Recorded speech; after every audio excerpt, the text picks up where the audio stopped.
President Trump is facing scrutiny for his words about affordable housing in the suburbs. He made the comments while discussing the rollback of a housing rule aimed at fighting racial discrimination. As Trump works to court white suburban voters, he said people in the burbs should not be, quote, bothered by low-income housing. ABC's Alex Perche has more. This morning, President Trump echoing his attacks on a fair housing rule he recently revoked. There will be no more low-income housing forced into the suburbs. I abandoned and took away and just rescinded the rule. A rule forced local governments that receive federal housing funds to assess patterns of racial housing discrimination and submit plans to eliminate it. On Wednesday, the president tweeted, "I am happy to inform all the people living their suburban lifestyle dream that you will no longer be bothered or financially hurt by having low-income housing built in your neighborhood. Your housing prices will go up based on the market, and crime will go down. Enjoy." Later in Texas, the president reaffirming that message. I've seen conflict for years. It's been hell for suburbia. We rescinded the rule 3 days ago, so enjoy your life, ladies and gentlemen. Enjoy your life. Housing and Urban Development Secretary Ben Carson argued the rule was unworkable and ultimately a waste of time for localities to comply with. But critics say the president is trying to stoke racial division and appeal to white suburban voters with fewer than 100 days until the election. Julian Castro, the housing secretary under President Obama, blasted the move. These guys come in a couple of years later and they put it on ice and say, no, we're going to go backward to take us back to 1950 or choose your year, when people could still be discriminated against because of the color of their skin. Being on the wrong side of history. Housing discrimination goes back to 1492 when Christopher Columbus got off the boat and said, y'all Indians can't come to where I'm at right now. That is the beginning of housing discrimination. As long as you can keep a certain group boxed into a low-income area, you base educational spending on taxes from that area. Therefore, low-income areas always have the worst education, always have the least number of jobs, always have the least amounts of construction, and always have the highest rates of crime because you've discriminated them basically into ghettos, basically into the types of communities that cannot grow, cannot prosper, cannot, as we often hear, do for themselves or pull up by their own bootstraps because there are no boots available there. So it's a disgusting idea that we're going to go back and brag about going back to an era that makes it more difficult for low-income people to bring themselves out of poverty. This is just more evidence of what we already know in this country, which is that the hatred and discrimination against black and brown and poor people in this country is as old as the nation is itself, and it's not going away anytime soon. Folks don't realize is, who don't know nothing about history, that the 64 Civil Rights Act, the 65 Voting Rights Act, and the 68 Fair Housing Act were actually one bill that MLK and others wanted John F. Kennedy to push through. He gets assassinated. LBJ says, I can't do all of that at one time. We got to break it up.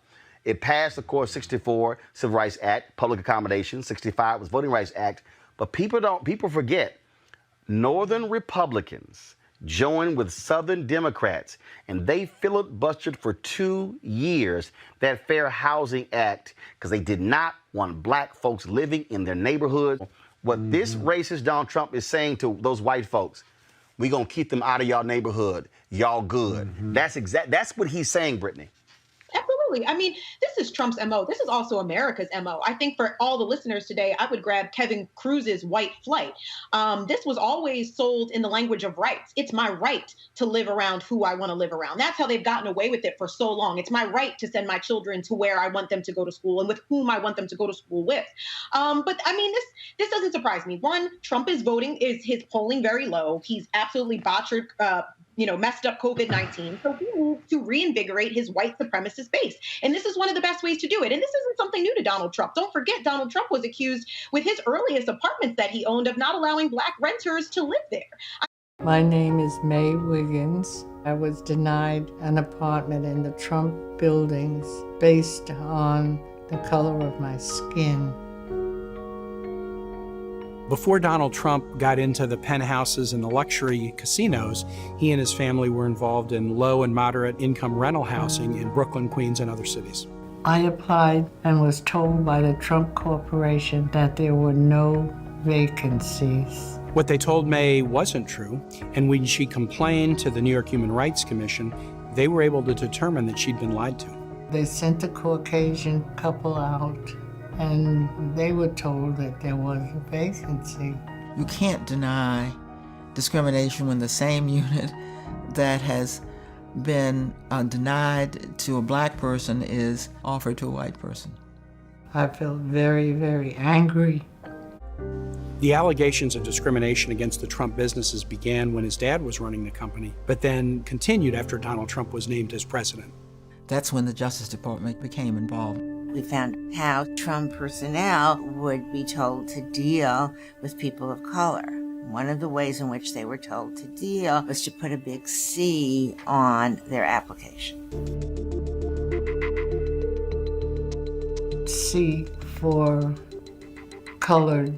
That's fairly unusual. We sued the Trump Organization and Fred Trump and Donald Trump. Donald and Fred Trump and the company eventually settled the case.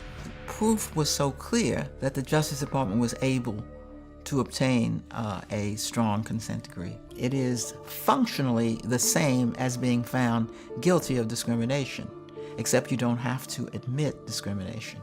Once the suit was settled, that wasn't the end of the discriminatory activities, and a couple of years later, the Justice Department had to file a motion against the firm again. If he carries this practice over as president, I fear for certain minority groups, because I can still hear Trump saying, knock the crap out of him. Knock the crap out of him, would you? Seriously. Or there goes my African American. Oh, look at my African American over here. As if he was some pet dog. Connecticut Senator Chris Murphy, a Democrat, tweeting, "It's not even a dog whistle anymore. Our president is now a proud vocal segregationist."